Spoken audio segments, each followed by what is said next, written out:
Hello, it's Freddy Cruz. And with the big game on the horizon, I figured why not talk about the time in the 80s in which I played for the greatest football team in the history of the game.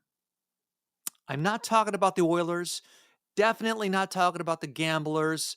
I love their uniform. Not talking about the U of H Cougars or the Rice Owls. No, I am talking about a Pee Wee football team called the Klein Jets.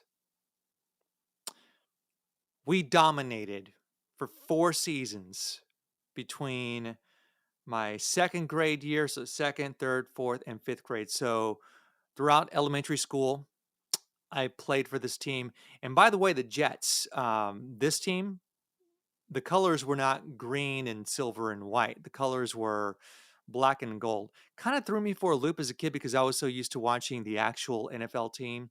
And I had asked my coaches, why aren't our team colors green like the real team? Well, because they make us look bad. Bad as in good bad, like cool bad, like awesome bad, like badass. And lots of badassery, to be honest. I did not enjoy the Saturday mornings in which we were made to do push-ups and crunches and run around with all that heavy gear. And I was kind of a softy when it came to getting hit. But be that as it may, um, I played for this team and we dominated the Pee Wee gridiron.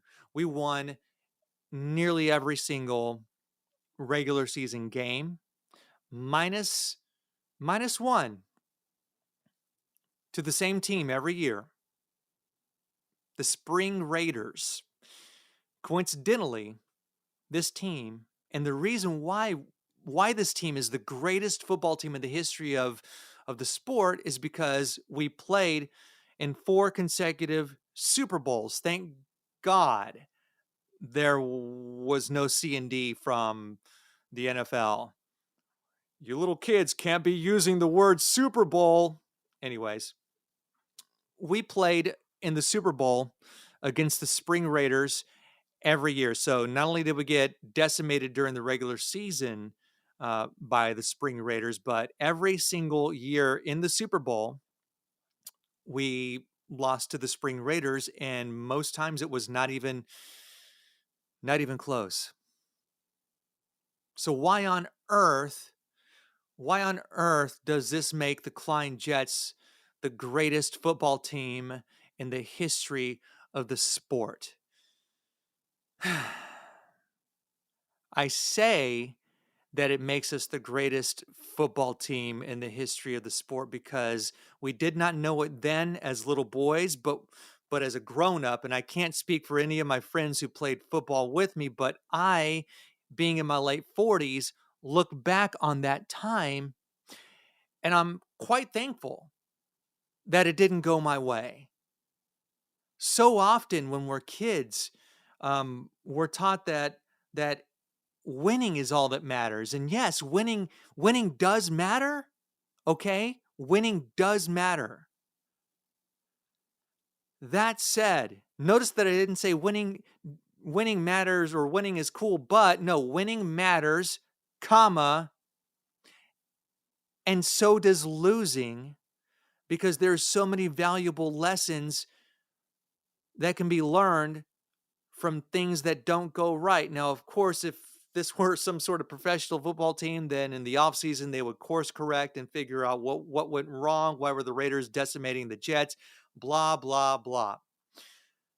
But it's so important for us to not lose sight of the valuable lessons from back in our childhood and our adolescence. And I really think, especially seeing as how I'm just over 2 years out from firing corporate media and going into business for myself, that maybe, maybe losing, maybe losing and kind of tolerating it, being upset, but also knowing that it didn't kill me, that losing and learning how to learning how to lose Um, and maybe this set me up for victory as a grown up. That sure, things are not going to go right. And I was just having this conversation with my mom a few weeks ago. She, being a former business owner, now she's retired. She used to have a wreath business, and she told me something that made a lot of sense. Thing More things will not go right than things that do.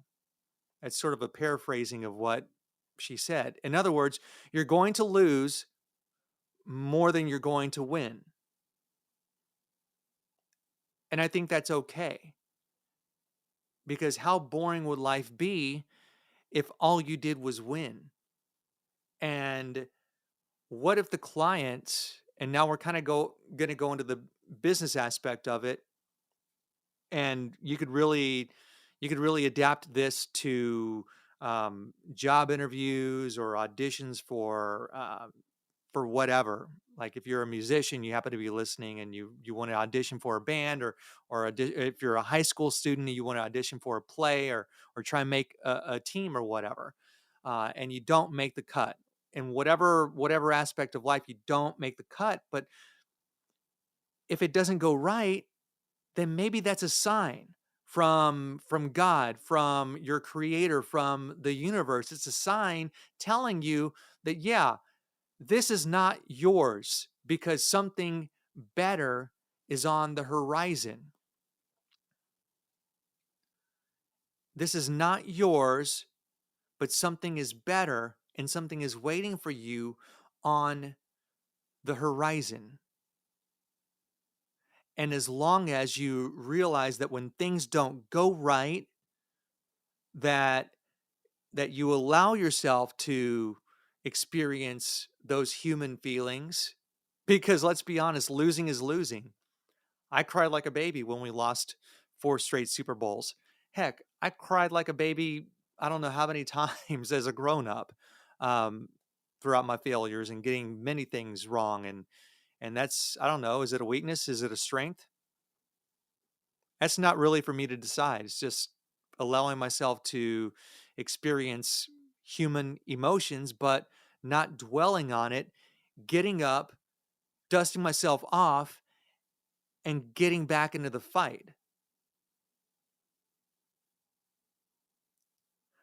I would highly recommend you go back, if you haven't listened to my episode from last week with Gabriel Naheda, and really dig into this guy's mindset. Born with no arms, and feet that were upside down, are upside down, and yet he attributes the human instinct for survival to adapt to his surroundings and use what he has. And so if things don't go right, you lose, you don't get the promotion, you get laid off, you get furloughed, you don't make the cut, you don't make the team, you don't make the play, whatever. Make the best of what you got from the situation, course correct, adapt, get up, and keep fighting another day. And I don't know that it would be so easy to understand after working for so long in the corporate sphere, not just working at the same radio station for 16 years from 2005 to 2021, but all throughout my life. When I was in high school, my first job was at Mickey D's, McDonald's, okay? And my entire radio career spent with corporations. So this whole business thing, this is new to me. So I don't know that I'm not sure that if we won at least one of those games, I'm not sure that I would that the tolerance for losing, not the liking of losing, really don't like it, but building up a sort of tolerance, making it palatable. I don't know that I would have that if we didn't lose 4 straight Super Bowls in a row. Okay? So that's why I call the Klein Jets the greatest football team in the history of the game, because through those 4 consecutive Super Bowl losses, I learned a lesson that I did not know I needed. 4 of them, actually. If I can go back in time, I would go back and tell little Alfred, all right, say, hey, this is a good thing. All right, y'all. Thanks for hanging out for the rant. If you enjoy solo episodes like this, please feel free to email me, Freddy at cruisethroughhtx.com.